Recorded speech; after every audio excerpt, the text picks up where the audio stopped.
This is americasdemocrats.org, the weekly netcast for stand-up Democrats. I'm your host, Jim Cuddy. Harvard professor Ryan Enos has studied what happens when racial or ethnic groups live and work in close proximity. The results are not always positive, and that's a potential problem for maintaining the Obama voting coalition. Former House Democratic Whip David Bonior laments the decline of social justice and the ravaging of labor unions. And Bill Press talks with Congresswoman Rosa DeLauro about dinner with President Obama, jobs, immigration, and gun safety. Are you tired of Tea Party Republicans and Rush Limbaugh dominating the airwaves? Do you want the facts you won't get on Fox or even on CNN? Then stay tuned. Our sponsor, 21st Century Democrats, works hard to get everyday Democrats involved in returning our party to its roots and to success at the ballot box. Sit back and listen, then stand up and fight. And follow 21st Century Democrats on Facebook for all the latest progressive news. We're glad you can join us. There is potential trouble for the Democratic coalition that re-elected President Obama, says Harvard professor Ryan Enos. He reports on evidence that as people from different races or ethnic groups get together, they don't always stay together. And joining us now on americasdemocrats.org, the weekly netcast for stand-up Democrats. Ryan Enos is an assistant professor of government at Harvard University. He specializes in political psychology, race and ethnic politics, and political behavior in the United States. He also is affiliated with the Institute for Quantitative Social Science, Center for American Political Studies, and the PhD program in Government and Social Policy. Ryan Enos, thanks very much for joining us today on americasdemocrats.org. It's my pleasure. Happy to be here. You recently wrote an article that suggested that, contrary to the recent presidential election results, the changing demographic profile of the electorate might actually harm Democrats. Now, is that because of a backlash against minorities that we saw in the 60s and 70s? Yeah, sure. It's a similar idea, and we all know that part of this Democratic coalition that had survived since the 1930s, starting with Roosevelt, fell apart somewhat in the 1960s and 70s, and that's what led to this sort of Republican dominance at the presidential level, and then eventually at the congressional level that we saw starting with Reagan and moving until just recently. And it's a similar idea that sometimes these coalitions can be uncomfortable when you put enough different types of people in them. And we see some evidence, maybe not as strongly, but we see some evidence that maybe white members of this Democratic coalition and even some racial minority members might be uncomfortable coexisting in the same party as they do with other racial minorities. And it's possible that this has something to do with the fact that they're coming into contact in different parts of the United States, and this may lead to some sort of conservative backlash, just like we saw in the 1960s and 70s. You know, it's interesting because, and here we have the Tea Party, which has grown in some level of prominence over the last few years. Is this along those same lines where maybe another party is actually developing out of this? I don't know if I would say another party develops. I mean, you can never know about these things, but of course, it's hard for other parties to develop in the United States, and sometimes these parties pop up. I mean, we've seen this. We saw that the Southern Democrats, if you go far enough back, tried to make their own party. But I think it's the case, but it didn't survive. And I think it's the case that these little mini coalitions, they like the Tea Party, they fit pretty comfortably in the larger two parties because they are sort of big tent. I think what we'd be more likely to see is something like sort of the Reagan Democrat phenomenon, where Democrats left the Democratic Party temporarily and voted for Ronald Reagan, and some of them stayed there. Some of the people that were Democrats in the 1970s and 80s made this transition and are now Republicans today. So it's probably something closer to that. Okay. All right. Now, tell us about the experiment you did that involved putting two Latinos on a commuter train into Boston and measuring the attitudes of the riders later on. Yeah, that's exactly what I did. And the reason we did this is we wanted to know how people react, and especially people in these blue Democratic states, how do they react when they're confronted with changing demographics? Because that's a very poignant social issue in the United States and really in the whole world now, where places that used to be more homogenous in the United States, sort of homogeneously white, are experiencing this new influx of immigration. And it means a lot for these things like the Democratic coalition, because these places like Massachusetts that are reliably blue states, we want to know, will they stay that way as they experience this new growing population of Latinos? And if you really wanted to test that, if you really wanted to do an experiment on that, what you might do is you would go and, for example, buy up houses in a homogeneously white neighborhood somewhere in the Boston area and move Latinos in there randomly, like in an experiment, like just like you would with a drug, where you randomly give the drug to some people and randomly not to some other people to see if it works. Now, the problem is, of course, randomly buying up houses, there's a lot of reasons we wouldn't do that, both sort of cost prohibitive and maybe it's unethical to mess with people's neighborhoods like that. So what we did is we tried to simulate that in the sense that we wanted people to seem like people were moving into these homogeneous neighborhoods, even if we're not buying up houses.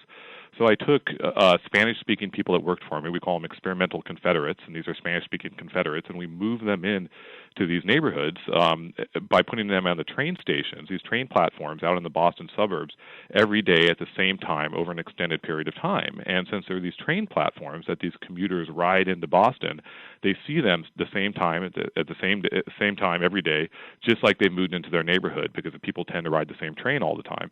And what we did is, before and after, we measured their attitudes about things like immigration, and we compared the attitudes of people that were exposed to these experimental Confederates, these Spanish-speaking people that worked for me. We compared them to a group that had not been exposed to them, and these were all randomly assigned, just like in an experiment, so we know we're keeping everything perfectly controlled here. And we saw what happened to their attitudes about immigration. And what you see is just being exposed to just two Spanish-speaking Confederates over a period of time, it moves their attitudes about immigration in this sharply conservative or exclusionary direction, where all of a sudden they'll start answering questions, things saying like, we need to reduce immigration from Mexico. And they say we should send the children of undocumented immigrants from Mexico, we should send them back to Mexico. And they also are more in favor of making English the official language of the United States. And I should add about this that these were all people, not all, but we see the strongest effects among people that consider themselves liberal Democrats. People that are on the conservative side, they tend to not move their opinions that much. Now, probably that's because their opinions were more in that direction in the first place. But it shows that there's this potential for these attitudes to be moved by just a small influx of immigrants. And you can imagine what might happen if you saw a larger influx, like we might really see in a community experiencing demographic change. Now, let me ask you this, and we're again, folks, we're speaking with Ryan Enos, assistant professor of government at Harvard University, and this is a fascinating study. So you've got two individuals who are Latino. Mm-hmm. Basically, they're in a white suburb, I guess. That's right. Yep. And they're not doing anything other than they're on the platform every day around the same time, where everybody else is there at the same time every day. They're just getting on the train. They're not doing anything other than just riding the train to another destination. That's exactly right. They're doing nothing unusual.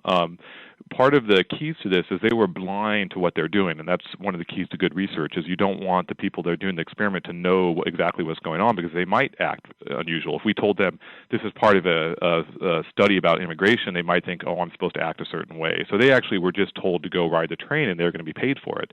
The only key was that we made sure we hired people that knew each other. They were just Latinos that were hired from the community, and unfortunately, it's very easy to hire people, especially people that speak Spanish as their first language now, due to the unemployment situation we have in this country. So we put an ad out and we hired people and we told them, here's your schedule and we want you to go ride this train and be at these train platforms every day at the same time.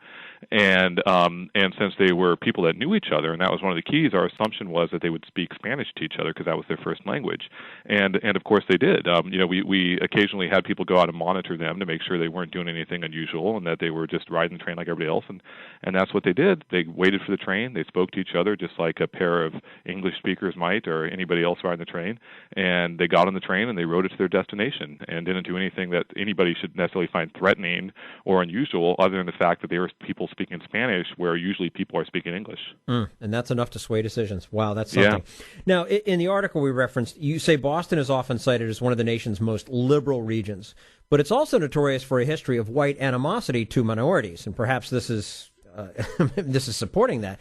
Would this experiment have had different results elsewhere, you think? Yeah, well, it's hard to know, and of course they probably would have differed a little bit. I think there's two things about this. One, of course, is what we want to know is what's going to happen to these regions that have a not a large influx of immigrants so far. And you can see this in places like the American South right now, places like Alabama that are having these sort of very restrictive immigration policies now, even though there's not a lot of Latinos living there. These are on the state level where they have all these things about trying to felonize undocumented immigrants and things like that. But that doesn't surprise us that much. We're not surprised, we think, when people from Alabama have this sort of racist reaction. What surprises people a little bit more is when they hear that these places like these good liberal states like Massachusetts have this sort of reaction. And so in a certain respect, we might believe that it could be even worse in other parts of the country, that you might see a stronger backlash. Now, on the other hand, we do know that Massachusetts has this history behind it. We saw this in the 1970s in Boston in particular, and when there are these really strong busing boycotts in Boston and things like that, when they're trying to integrate whites and African Americans. But and it's possible that means that there's a stronger reaction here. But one thing you learn, and this is a depressing fact, but you sort of learn this the longer you study this subject, is that political scientists and economists and social psychologists, we've shown over and over again that these sort of latent, as we call them, racial attitudes exist in a lot of us. It's very easy to get humans to divide into these groups and to be in conflict with each other. And it's not something we advocate by any means, but it's a very depressing fact of human psychology. And sometimes we tend to think, oh, that's only a problem for the rest of the country. You know, racism or something like that is something that only goes on among maybe people that don't agree with us politically, or only people that live in one part of the country. Maybe it's only a problem for the South, or maybe it's only a problem that existed once upon a time but doesn't exist anymore. Mm-hmm. And when you look at the social science evidence behind it, that doesn't seem to be so true. It's something that sort of unfortunately lies in all of our psychology and can be stimulated under the right circumstances. Now, you also analyzed new housing patterns in Chicago and found that the dispersal of African Americans from a neighborhood result in more liberal voting patterns. What's the rationale there? Yeah, well, that's exactly right, and that's another good example of how this can happen all over the country. Here we see an example in Chicago, which is a city with a long history of having different groups there. There's a high Latino population, high African American population, lots of immigrants. But we see something similar here. It's just the process in reverse. So the idea was that if you look at the voting of these white residents that live near these housing projects in Chicago, when those housing projects existed, they voted much more differently than the rest of the city. So there was two distinguishing characteristics of white people living near these housing projects. And I should add that, of course, these housing projects were largely African American phenomenon. They were overwhelmingly black and poor. And you notice that these white people living near them, they did two things. One is that they voted more often. So they had a higher tendency to vote, and they also voted more Republican. And the idea is that was because their voting was stimulated by the presence of these African Americans, sort of like that the political attitudes of these people on the trains in Massachusetts were stimulated by the presence of these Latinos. And it's a pattern we've seen over and over again throughout U.S. history. People first noticed this in the South, that white people living near African Americans tended to vote more and vote for more conservative Democrats at the time. And what you saw was it was what we might call a natural experiment, because the white people kept living near these projects, and the federal government came through and decided to tear down these massive housing projects. So the white people stayed there, but their neighborhoods changed around them. And what you see is as soon as their black neighbors move, because their homes no longer existed, that their voting decreases, the amount they start to vote about the same amount just as often as the rest of the city, and they return to being more Democratic voters like we traditionally think of people in Chicago being. Again, we're speaking with Ryan Enos, who's an assistant professor of government at Harvard University, and this fascinating study that he conducted. Now, haven't we already seen the effects of white backlash voting in the elections of Presidents Nixon and Reagan, and in the Republican Party's basic Southern strategy? I mean, what's new here? Yeah, sure. Absolutely we have. And there's 2 points to emphasize about this, about what is new. One is that, of course, we don't know if something like this continues. We might believe that, everybody sort of sorted themselves out. Maybe all the people that were sort of racist whites, they moved off to the suburbs and got themselves as far away from racial minorities as they could, and they became Republicans, and therefore we're all sorted and nothing will ever change anymore, and Democrats are good, liberal, unracist people, and we're all sorted. So one thing is we might ask ourselves if that's still true, and studies like this seem to indicate that they're not. But the other thing about this is what it does is the advantage of an experiment is it shows why these things happen. Because there's actually a lot of reasons we could believe that this sort of backlash voting, as we called it, occurred. It could be that it was necessary to have politicians like Reagan or Nixon employing this strategy to create the backlash. We might believe that happens because we know that Nixon took advantage of this. He thought he could capture the South for the Republican Party. But on the other hand, maybe this happens without politicians. Maybe it's just the fact that when people come into contact, you see this sort of backlash voting, even if nobody is willing to use this as a political opportunity. And experiments like this in Chicago and in Boston, they show that's actually, unfortunately, something that can happen. It doesn't necessarily take a exploitive Republican politician to cause people to move in a conservative direction. It can just be that coming into contact with somebody can cause that to happen. Sounds like we have a long way to go as a country. Unfortunately so. Yeah. Ryan Enos, assistant professor of government at Harvard University. He specializes in political psychology, race and ethnic politics, and political behavior in the United States. Ryan, it was great speaking with you today on americasdemocrats.org, and I hope we can do it again soon. Thank you. It's been a pleasure. Thank you. And this is americasdemocrats.org, the weekly netcast for Stand Up Democrats.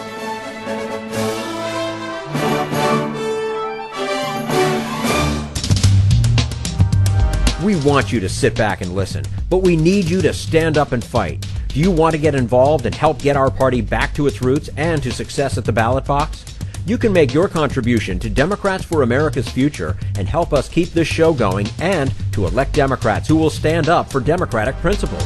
Go to americasdemocrats.org and click on Donate at the top of the page. This is americasdemocrats.org, the weekly netcast for Stand Up Democrats. Former House Democratic Whip David Bonior says social justice is regressing, with labor unions ravaged, public education starved, and upward mobility a thing of the past. That's coming up in just a moment. Right now, we turn to Jim Hightower, America's #1 populist, for his common sense commentary. If corporations are people, as the Supreme Court pretends, they certainly are loudmouths, constantly telling us how great they are and broadcasting their brand names everywhere.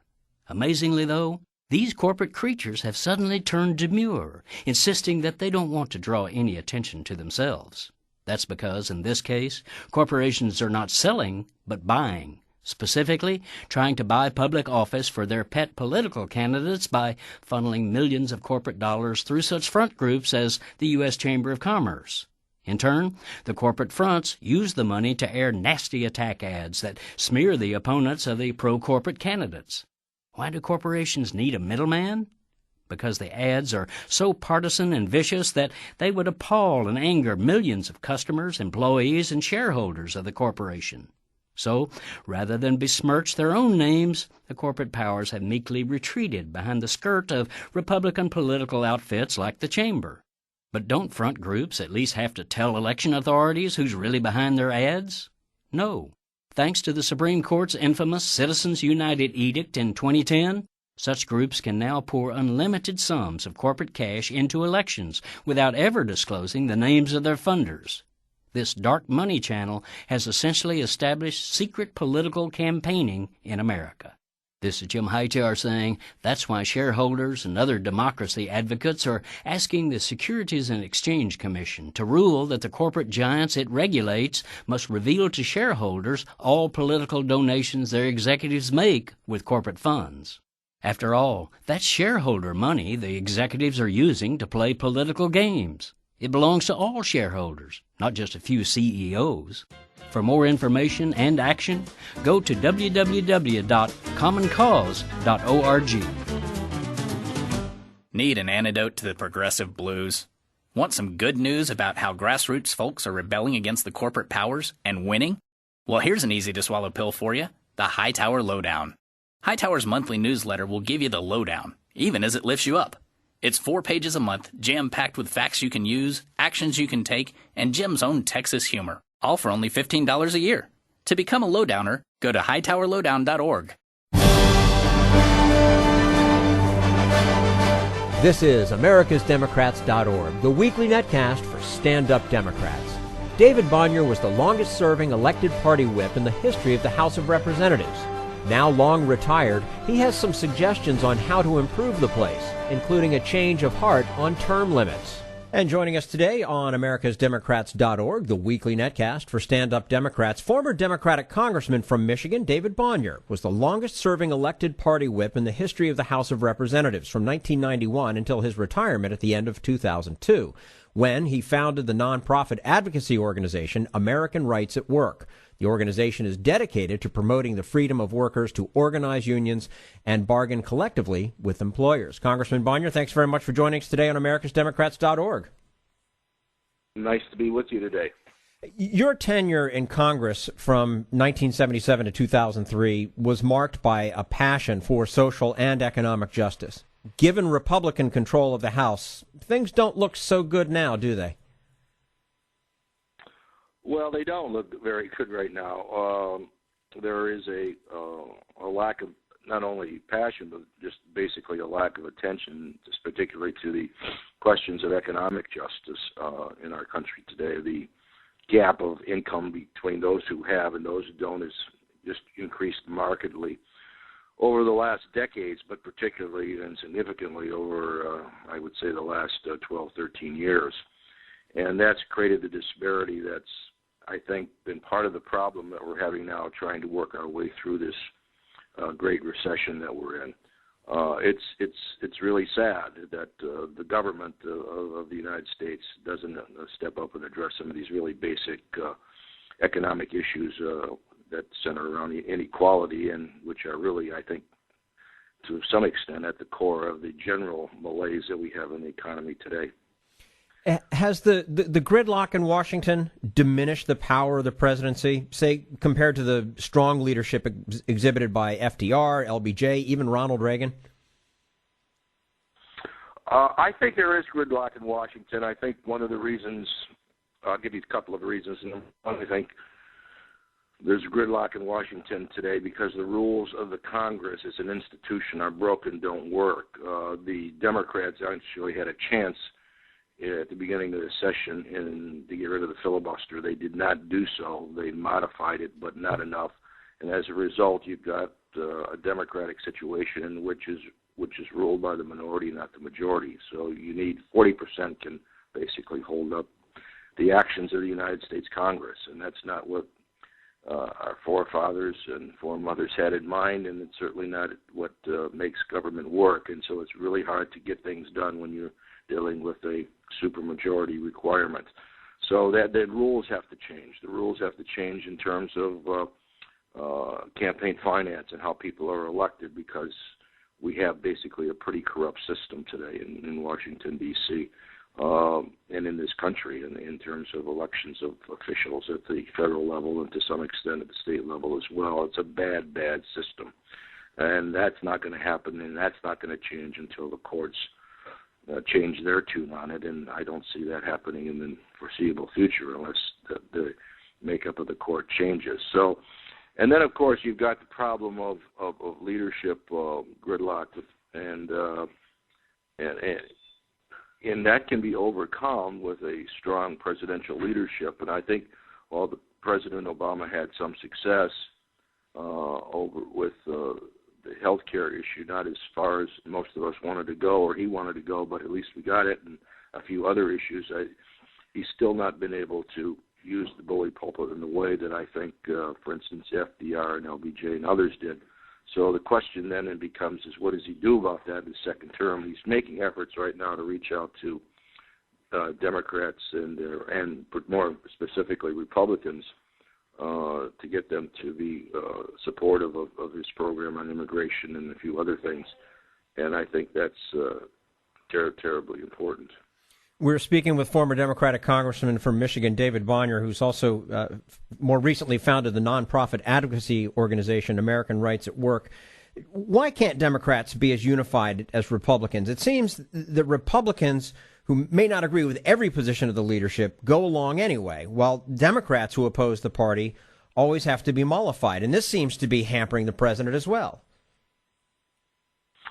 Well, there's a basic difference in the party structure. The Republicans are much more homogeneous than the Democrats are. they're pretty much a party of old white guys. And although there may be some ideological schisms that have surfaced recently in the last 6 years with the Tea Party and, a division between Country Club and Republicans and Tea Party and then Social Republicans, they're still, generally speaking, as a party in the Congress and in legislatures, tend to be much more homogeneous and easier to lead and to corral and to get the vote together. The Democrats traditionally have been a party of a disparate party of groups and ethnic groups. We have more women, we have more African Americans, we have more Hispanics, we have progressives, and then we have blue dogs. It's just a larger net of people with different ideological and cultural values that they bring to the table. So that's a harder piece to bring together. Not impossible. Good leaders can get that and do get that done, but the task is more formidable. What changes, if any, should be made in House and Senate procedures so that Congress can better represent the voters? I mean, we talked a little bit about campaign finance reform. Of course, we sort of had it, and then all of a sudden we don't. What has to change? It just seems like there needs to be wholesale changes to help things operate in Washington. Well, I couldn't agree with you more. I do believe they need wholesale changes, and I think we need to open up the system more. Right now, the system is very much closed to people that don't have wealth because it really, you have to raise so much money to participate at the federal level, and the campaign finance laws have to change with respects to that. I think people stay too long in the Congress. You've got a whole group of folks there that are in their 80s, and I used to be vehemently opposed to term limits. I've been out of Congress now for 11 years. I've changed my mind. I think some of these states that have term limits are too short. 6 years is too short, for instance, in the State House in Michigan. But I think limits of 12 years or 18 years, maybe in the Senate, is a reasonable amount of time for people to serve. I think they become too institutionalized, they become too detached, they become too enfeebled to do their job if they stay into their late 70s, 80s, and that has to change. I would also say internally, another thing that I've changed my mind on is the question of term limits for chairmen and chairwomen of committees in the Congress. Some are there much too long. That needs to be rotated, and actually that was a suggestion that was adopted by the Republicans when they took over in '94, and I was opposed to it then, but I've changed my mind on it since. So I think there are some reforms that we can do that would open up the system more, keep it fresher, and allow more people access into the system so they could run for office. Looking back, are things better in this country now than when you first were elected right after Watergate? I think they are better in this respect. I think there is a sense. I think there's a sense of inclusion now that of different groups in our society that was absent or was evolving slowly when I came in '76. We had, of course, the great civil rights evolution through the '50s and culminating in the '60s with the Civil Rights Act, with the Voting Rights Act, and a host of other social justice acts for African Americans who had been denied for centuries. And that was good. It was a big start. But then I think what we've seen is an acceleration of that now, and to include other groups. And we'll see if the Hispanic community needs are addressed in this immigration bill, which should be hopefully before the full Congress very shortly. And then I think, though, we made progress on gender rights and women's rights and sexual orientation rights. These are all very positive pieces, and I think the country is better off for it. And now, on the economic front, I think the opposite has happened, unfortunately. We've become society of inequality, or the top tier, the top 1% has accumulated enormous wealth at the expense of pretty much the bottom 60% or 70%. And the accessibility and the ability to match what your mother and father might have been able to do economically in this country has diminished enormously. I think in the educational realm, public schools have had a very, very difficult time, and we've taken away a lot of the tools for the teacher and the resources for the teachers in this country, and that's diminished that system, which was considered historically the avenue or the pathway to a good education and a better economic and social life. So that we've declined on. So there have been positive aspects, negative aspects. We've got a lot of work to do in the area of investment in education and science and all of these things. And then we have to do a much better job in terms of inequality in jobs. Labor unions, for instance, have been ravaged in this country, and you're not going to reduce that inequality in the country between families if you don't have workers. Workers don't have the ability to organize and to collectively bargain, and that has got to be addressed. It's a big disappointment that we've had with our presidents, including the present one, on that particular issue. It's not even in a top tier of their agenda, and and as a result of that, we've had these huge separations of equality on income, and until people decide they want to change that, I mean the workers do, who aren't represented, then we will continue to see this inequality spread, and as a result, we're going to see a diminution of the middle class in this country. Hey, Congressman, you just answered part of my next question, which was what are the foremost challenges facing the United States in the next few years? So that's certainly a lot of domestic, but what about internationally? We've got a lot in front of us right now, and as you get up and you read the paper every morning and you see whether it's Syria, I mean, it's all over the place. We've got problems. So what are some of our biggest challenges in the next few years internationally? Well, we've always had these international challenges, and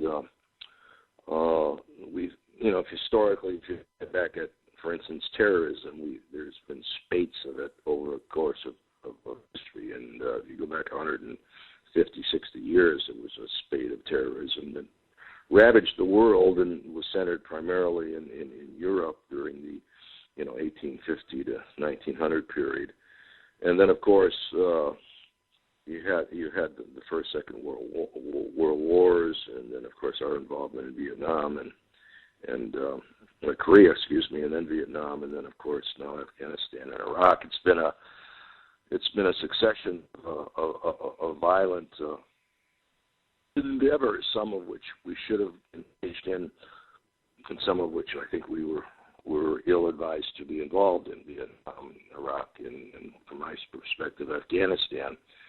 They're enormously expensive. They're costly in terms of lives, and they're costly in terms of our reputation around the world if they're not done well, as I think has been the case in the Middle East and in Afghanistan recently. So I think we have to think about that seriously. I give the president a lot of credit for extricating us from both Iraq and Afghanistan, although I wish Afghanistan obviously would have been sooner, but it's happening, and it probably will happen in relatively short order.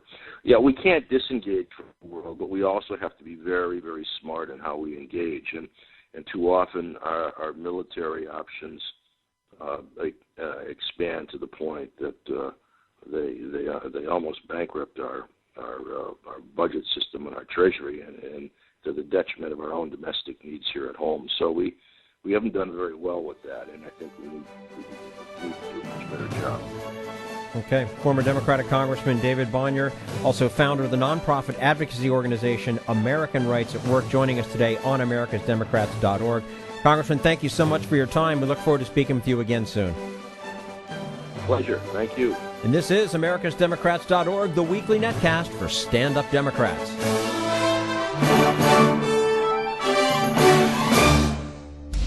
We want you to sit back and listen, but we need you to stand up and fight. Help get our party back to its roots and to success at the ballot box. Make your contribution to Democrats for America's Future to keep this show on the air and help elect stand-up Democrats. Go to americasdemocrats.org and click on Donate at the top of the page.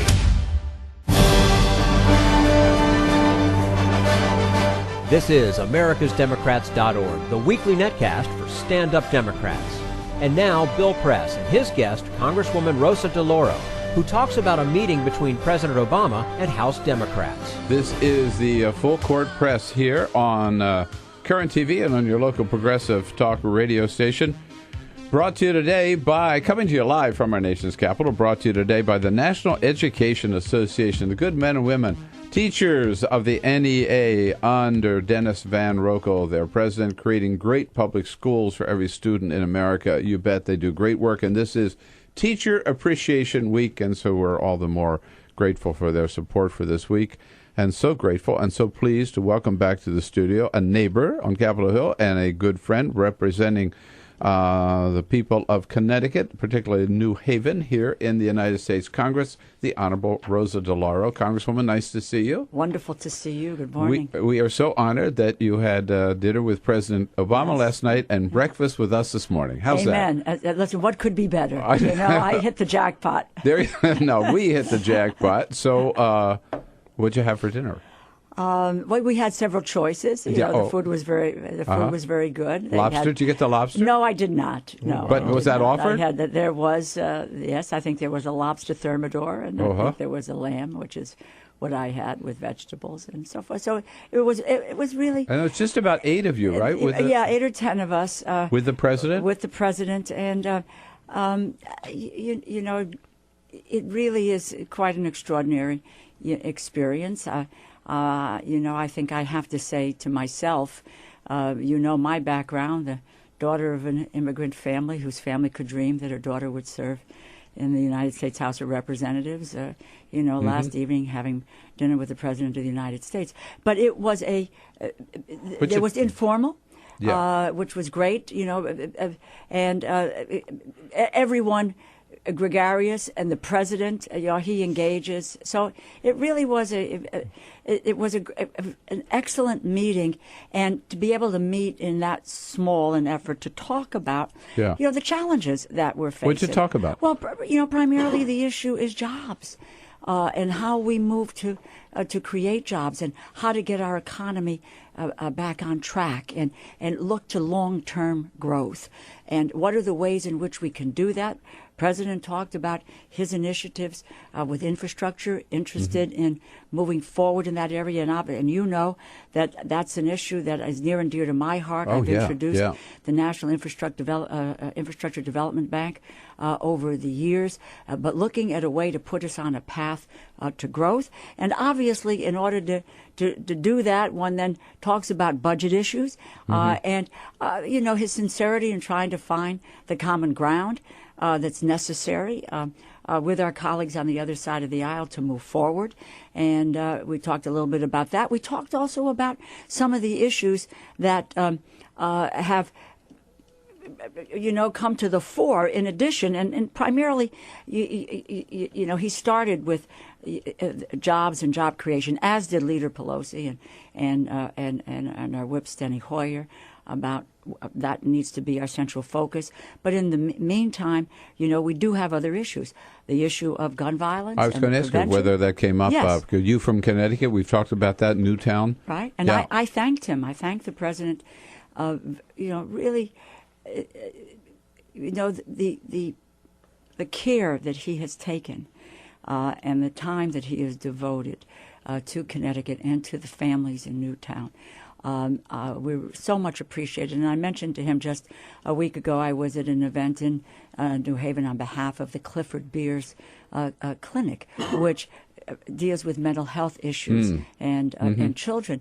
And I met the parents of one of the children that was murdered.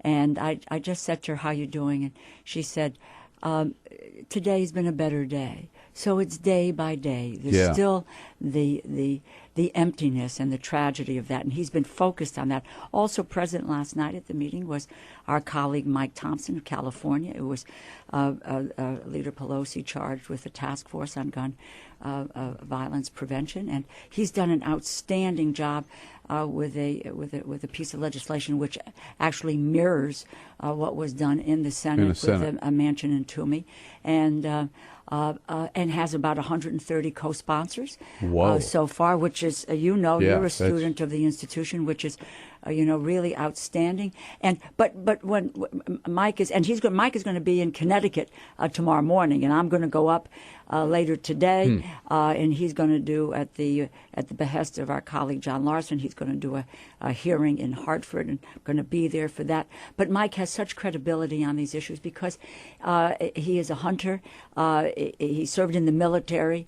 He has guns, and he's talking about that a background check it really is something that we can all rally around, and the public is rallied around. 90% approval rate. Yeah, absolutely. We never get that in anything that we do. Another issue. Yeah. No, Mike's a great guy. I am proud of the fact that when I was Democratic chair of California, I campaigned for Mike. I helped him in his first run for Congress, represents the Napa Valley and that whole beautiful North area. Coast area. Absolutely Beautiful area. We also talked about immigration. I will just mention that because that is coming up, and obviously the Senate has a bill. The House is still in negotiations, but and. Let me go back for a second, because I think with regard to the gun prevention effort, and this is my own view, this wasn't the nature of the conversation. I think if there is the opportunity in the Senate to get that bill passed, and I take the optimism of Joe Manchin. He says he's got a couple more votes. He said he's got a couple more, right? He's working at it. So if that can happen there, then I believe we have a chance in the House. And again, my own view, that I think if that doesn't happen, then I think that we are not going to be able to move in the House. And I think also the Senate is leading on the immigration reform effort. And I think that, we'll see what, the deliberations are there and to move forward. But I think we will see immigration reform this year. I just want to mention, we haven't had a chance to mention this earlier in the show. On that issue, we saw last week down in Kentucky the sad case of this 5-year-old boy given his first gun, this cricket bought by his grandmother, and shoots and kills his 2-year-old sister. There are 3 stories this morning, Congresswoman. I just want to read the headlines. I think they say everything. 13-year-old Florida boy shoots 6-year-old sister in chest. Florida 3-year-old fatally shoots himself with his uncle's gun. Headline. Third one, Texas boy 7 shot by his younger brother. I mean, what is going on? It is staggering. And in Newtown, kids killing kids with guns. The president said it, and I won't forget these words. He asked the question that Sunday night in Newtown, and he said, "Are we doing enough to protect our children?" And he answered the question, and he said, no, we have to be honest with ourselves. The answer is no. That must change. And we have to keep moving at this to change this effort. The simplicity of a background check with 90% approval, again, my own view, this is a no-brainer. Mm-hmm. Yeah. This should have been done. And quite frankly, I don't care which side of the aisle you're on. That is a bill that should have passed. I am optimistic that we can get it passed in the Senate, and then we can do battle in the House. One would certainly hope we could come together on that, and come together on keeping guns out of the hands of children. Of children. Yeah. Right. Congresswoman Rosa DeLauro with us. You are worked up also about something that's coming up today. We'll take a quick break and come back. Republicans are pushing something they call, sounds good, doesn't it? The Working Families Flexibility Act. Right. Who doesn't want working families to have some flexibility? We'll find out, though, what this real story is from Congresswoman Rosa DeLauro when we come back. Heard around the country and seen on current TV. This is The Bill Press Show. It's 14 minutes before the top of the hour. Congresswoman Rosa DeLauro from Connecticut here in the studio with us. And let's take a look, Congresswoman, at people say that the Congress is not getting anything done. I mean, I disagree. I mean, yesterday, Eric Cantor announced that he was scheduling a vote next week to repeal Obamacare. My God. It's Groundhog Day. One more time. I think this might be the 38th time I think it's actually 34, direction. maybe. Is it 34? Okay. I'll double check. Yeah, but I mean, it's ridiculous. It is ridiculous. It's going nowhere. Just another one in a series of sham votes. Sham votes. Now, yesterday, not maybe a sham vote, but a sham issue, or at least the name of it, the Republicans were pushing something called the Working Families Flexibility Act. How could you be opposed to anything like that? Well, doesn't it sound wonderful? It does. Right, yeah. Certainly. Except it is just the opposite of flexibility. Let me give you some context. Working families today are struggling. They're struggling economically, very economically insecure. Yeah, has to do with stagnant wages, right. Lower wages, no jobs, no health care benefits, the whole 9 yards. So what we want to do is to try to do something to mitigate against this economic insecurity. This bill that they were brought up, and by the way, it's another the Senate. There is no prayer for this bill in the Senate. So it's going nowhere. So it is going nowhere. And what it essentially does, it guts the 40-hour work week, which says that you must pay overtime after 40 hours. They would say, well, we are offering comp time. But the fact of the matter is, you don't decide when you need the comp time. Your employer will make that decision. So it may, you may have something to be at, but you can be told no. And then you have no recourse. There is no enforcement mechanism. It is just one more attempt, really, to cut back on what are worker protections, worker rights, and in essence, not provide people with what they need in terms of increased wages. Families rely on overtime, and it is the dollars. So many families today need to have the money in order to be take care of their families. Now, look. So the way this works, I want to understand. Instead of getting time and a half for overtime, they say, they decide, you get comp time, and we tell you when you take it. Well, you can say, I would like it now, and your employer can say, sorry, that will disrupt the work schedule for this week or for next week, so you can't take it now. In addition to which, if you refuse to take it, what is to stop an employer from, these are hourly workers, by the way, cutting back on your hours, making sure that you don't have great shifts, that you get the graveyard shift or whatever. So it's not flexibility. It's flexibility for the employer, but not flexibility for the employee. Do we want to do something about working families and these difficulties? Certainly. Let's move forward and pass the Healthy Families Act. I know something about the Healthy Families Act because I've introduced it. This is about paid sick days. Today, almost half of the individuals who work in the private sector do not have one paid sick day. Really? Not one. They wouldn't give this bill a hearing.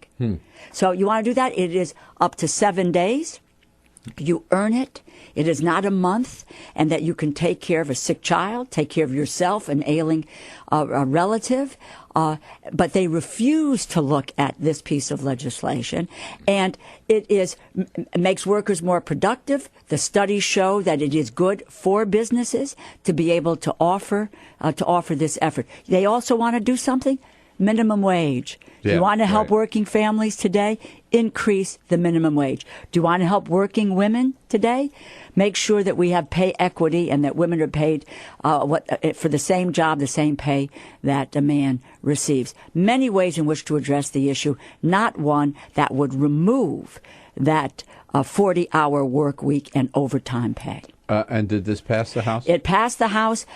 It was a 220 to 202. And the 202 was, it's a good vote.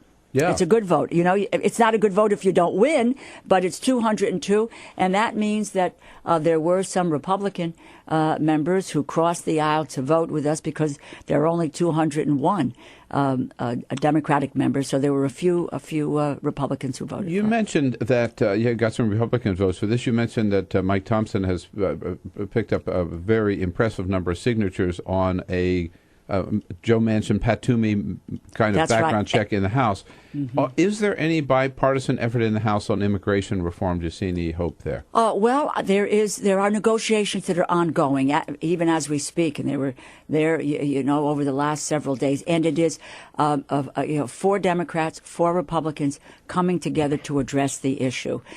So I don't know any of the particulars yet. We haven't seen the result of these negotiations and hope to see that in the next several days. We obviously have seen the bipartisan effort in the Senate, and I think if the Senate can move forward, then in fact that puts that gives us impetus in the House and strength in the House to move forward as well. And one other issue. And it's great just to be able to ask you about any of these issues because you're on top of all of them. The Senate passed something called the Marketplace Fairness Act, which is the Internet sales tax. Right. And some people, Grover Norquist, and saying, no, they'll never get it through the House. Never get it through the House. What's your? I'm not so sure. I think that we can. I think that there is significant support. On both sides. Now, we're in the midst of the conversation about it. One needs to take a look at the places.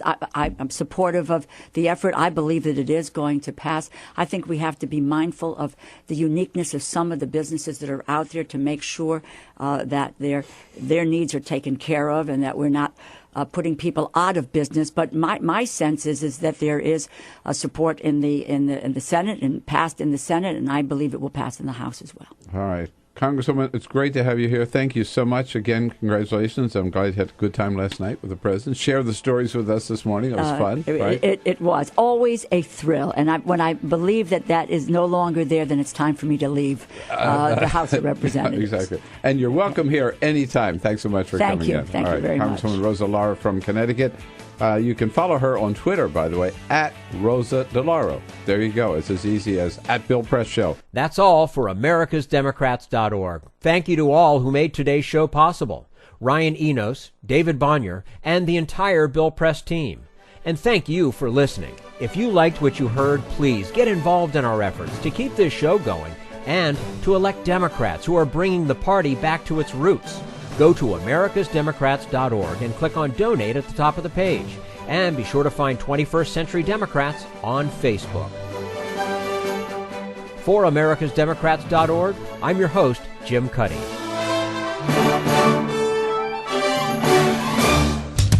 We want you to sit back and listen, but we need you to stand up and fight. Join us, support the show, and help elect Democrats who will stand up for democratic principles with your contribution today. Go to